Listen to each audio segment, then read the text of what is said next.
goals in 7 minutes. And Manchester United haven't scored many from set pieces, actually.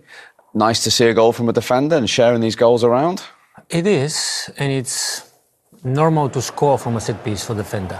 But the major thing here for me is during the game he was marked in a set pieces by Brennan Johnson, which for me, as we spoke with Jay, is a mismatch. You know, De Ligt is a strong and powerful defender. Brennan Johnson is quite the opposite. He is not as strong as him. You can see, especially on this set piece, how he loses De Ligt from the side.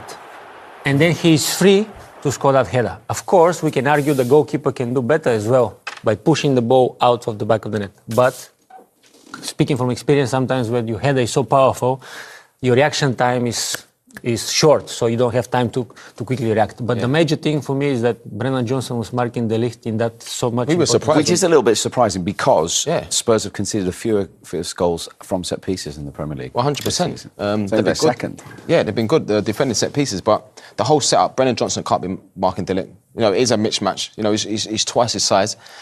He loses him too easy. I think he just panics and he gets himself in the area where he's free, you know, and obviously Spurs end up conceding and that. And I mean, when you work so hard to get back into the game and then you concede in that manner, and that, of course, is disappointing.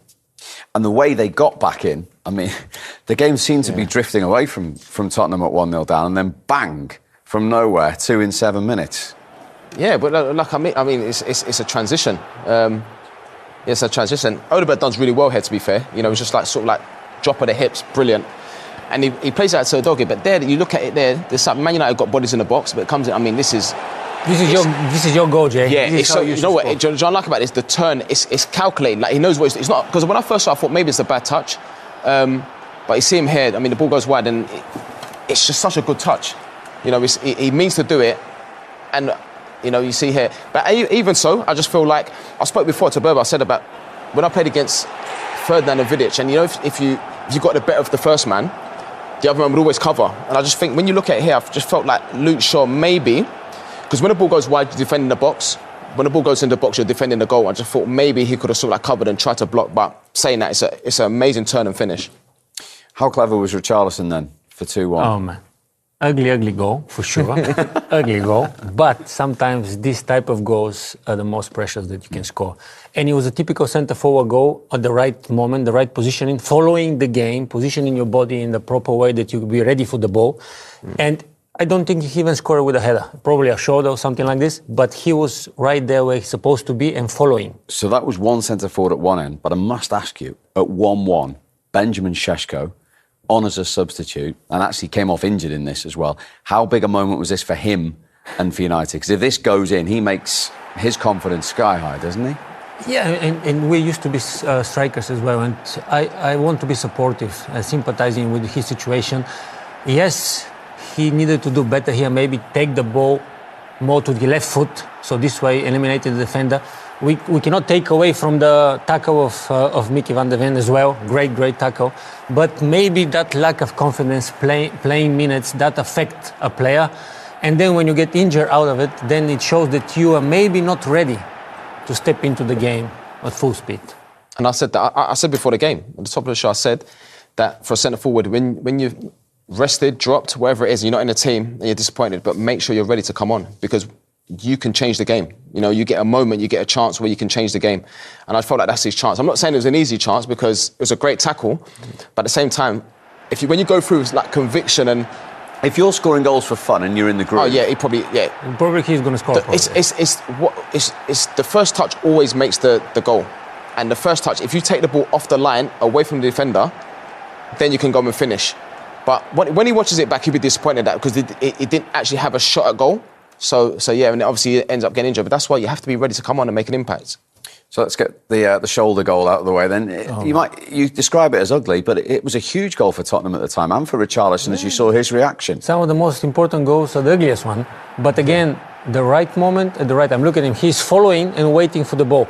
Yes, you can speculate that the defender, whoever he is, I cannot see from here, is going out slower than he needs to look. But the position... Ugarte. It can happen. But the positioning of the body, I think that's even a shot from... Odegaard. I don't think it's a cross, it's a shot. He's trying to shoot. Last minute of the game, put the ball there, whatever happens. But it ends up in the shoulder of Richarlison, who actually is pointing it out towards the goal. Yeah. Hoping that the ball is going to end up in the back of the goal, which happened. Yes, it's a proper scruffy number 9 goal. But you have to be there to make contact and get it in the goal with that. And then it looks like Tottenham are going to get 3 points. You know, started slow, but then eventually, you know, with the good changes, got back into the game. And is that the disappointment from Tottenham? Yeah, 100%. Having swayed it to go 2-1 up in front with a minute to go. I think so, 100%. I think you've got to then see, you know, you've got to see the game out. You know, there's not long left. You've got to see the game out. Set piece, you have to make first contact. It doesn't matter where it goes, just make first contact, clear your lines. We said before about, you know, away from home, they've been so good this season. But then at home, the home form's not been the same. But I suppose the positive that you can take out of the game today is that obviously the way that they finished. And for United, the way they finished as well, actually, with that last minute, with that character, they've done it, as I say, 2 weeks running away from home. No, you're not having it, are you, Berber? For sure. For sure you can say character, coming back, blah, blah. But they weren't doing it last season, were they? No, that's the improvement. But you are leading 1-0. In a way, you control the game. And then, last minutes of the game, you're trailing 2-1. I'm pretty sure that Richarlison was thinking, I won the game for my team. But then it shows you that in football, a set piece, a free kick or whatever, we spoke about this before, it's so important to know how to cross, to position yourself, of course. When you have a mismatch in who is guarding who, that can be an advantage for the opposition, like we saw today as well. So you don't give up. As a cliche as it sounds, the game is playing now 96, 97 or whatever minutes. And if you have a set piece, make sure you can use it the right way. That's why most teams now having long throws, defensive coach, set pieces coach, so they can, you know, be ready for the moments like this. And today we saw how important it is if you have the right set piece and to know how to take advantage of it. And it's a lesson for Tottenham in game management, concentration. I think that's all it is. I think concentration. You know, from the first minute to the last, and obviously seeing. But I'm just surprised with Brendan Johnson. You know, he can't be marking. I think even like he's probably the same size as me. My job was always. Is he marking space or is he marking a player here? Do we think he's marking a player? But I remember always instructed to. Or? Look, he's following him. Yeah.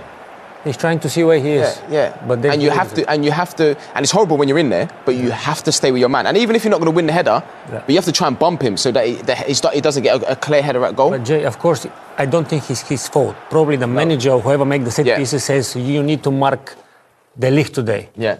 And I remember how I hated marking someone bigger than me, and I'm a big guy. Yeah. So I can imagine how he was probably feeling, thinking, "Oh God, I hope the ball is not coming my way."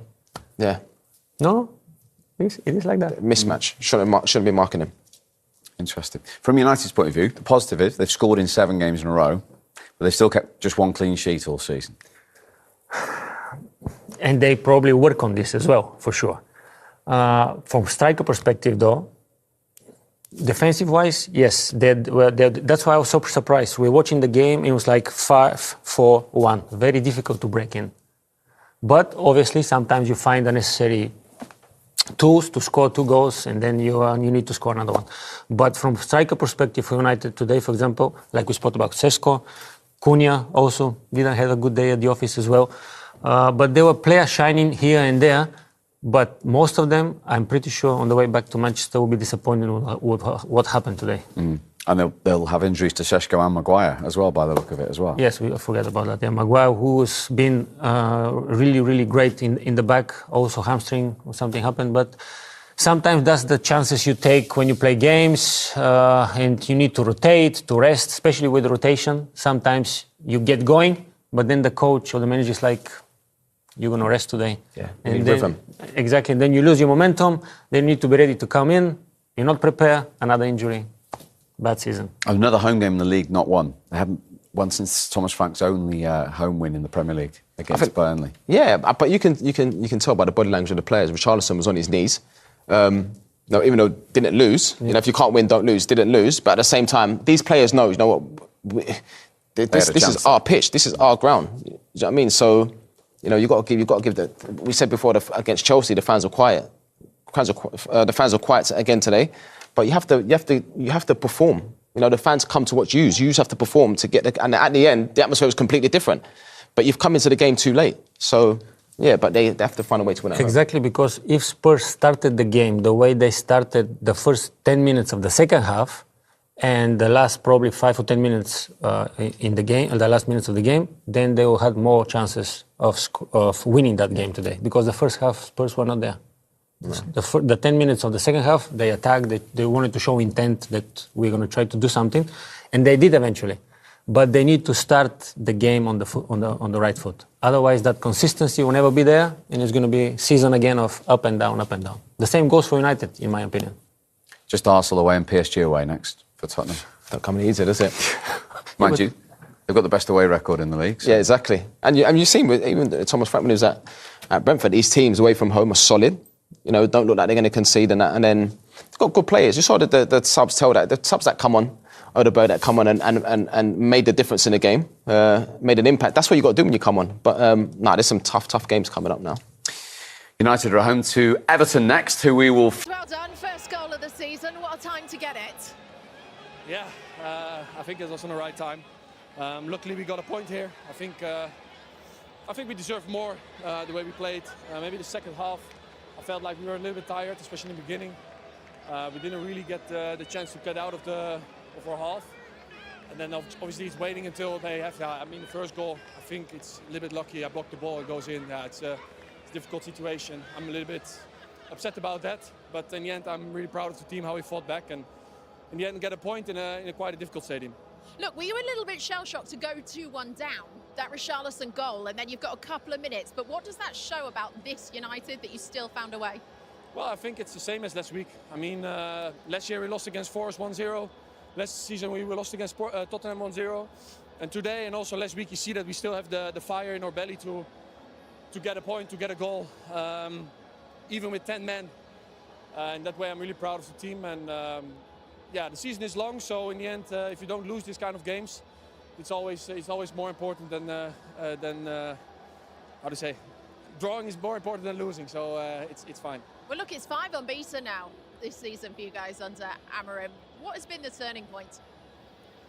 Well, I think also today you saw we are really dangerous for opponents. I mean, we have a lot of speed in the front. We're really stable. We know our strengths also well. We utilize them also well. I think today even we had a lot of more opportunities to get in behind them because they are vulnerable in this. But I think we played a good game, and I think we could deserve a little bit more. Yes, thanks so much for talking to us.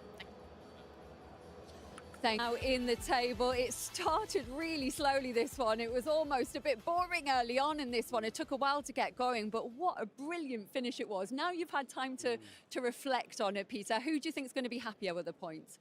I think going into the international break, I think they both probably take the point. I think Manchester United, certainly in the position they were. I think Tottenham first half especially were disappointing. You know, they were throwing balls into the box. I think that was fair to say. Didn't create a great deal. And Manchester United the same, really. And then, you know, we just went crazy towards the end with the substitutions working. Certainly with Spurs, they put an extra impetus in Spurs' play, and then a set piece at the end to kind of save Manchester United. But I suppose you have to look at it with lots of it labelled at Manchester United with their mentality, and you know, getting a draw out of the game in a difficult circumstances would prove that wrong. There'd only been 3 shots on target up until Mathys Tel got the equaliser for Spurs in the second half. That substitution didn't go down very well, Owen, but with just his second touch, scored a brilliant goal. Yeah, whether it was about Xavi Simons or Tel, but the fans weren't happy. You know, they hadn't created much from that point, but actually, once he came on, and Odegaard, he's the one who receives the ball in the half-turn there, and Udogie as well. That left side was completely transformed, and they created loads of opportunities, I think it's the most crosses they've ever had in a Premier League game into the box. But I just thought, Crouchy, this left-hand side, there was a little bit more positive and energy getting at Manchester United. A hell of a lot more urgency. Odegaard, especially, you know, when he was facing Ahmad, he definitely had the beating of him. And you have to say it was a great finish. Took a slight nick here, but the first touch kind of sets it up from Tel. And obviously, as a swipe at it, the touch from De Ligt just takes it away from the goalkeeper. And big celebrations from Thomas Frank. All 3 subs involved as well. Tottenham Hotspur and Manchester United shared the spoils in a dramatic 2-2 draw at the Tottenham Hotspur Stadium, a match that had fans on the edge of their seats until the final whistle. United struck first in the 32nd minute when Bryan Mbeumo headed home from an Amad Diallo cross, giving the visitors a deserved lead. For much of the game, Tottenham looked flat, their attack lacking bite, until substitute Mathys Tel changed everything. With just 6 minutes left, Tel smashed home the equaliser, igniting the home crowd. Then chaos unfolded. In stoppage time, Richarlison headed in a perfect cross to make it 2-1, sending Spurs fans into wild celebration. But the joy didn't last. Deep into added time, Bruno Fernandes whipped in a corner, and Matthijs de Ligt rose highest to bury a powerful header, rescuing a point for United in the 96th minute. Both sides will feel mixed emotions. Tottenham heartbroken after thinking they'd won it, United relieved after saving themselves at the death. It was a match full of drama, emotion, and pure Premier League passion. Ruben Amorim got his tactics absolutely spot on in this game at Anfield. There's no doubt about that. That's the only way they could win the game. Speed at which Maguire's trying to get up, which in turn has a knock-on effect, which makes your midfielders get up behind it. Yeah, we shouldn't be mentioning him in the same breath as Peter Schmeichel at the moment. He's got a long way to go. Yeah. But the similarities there.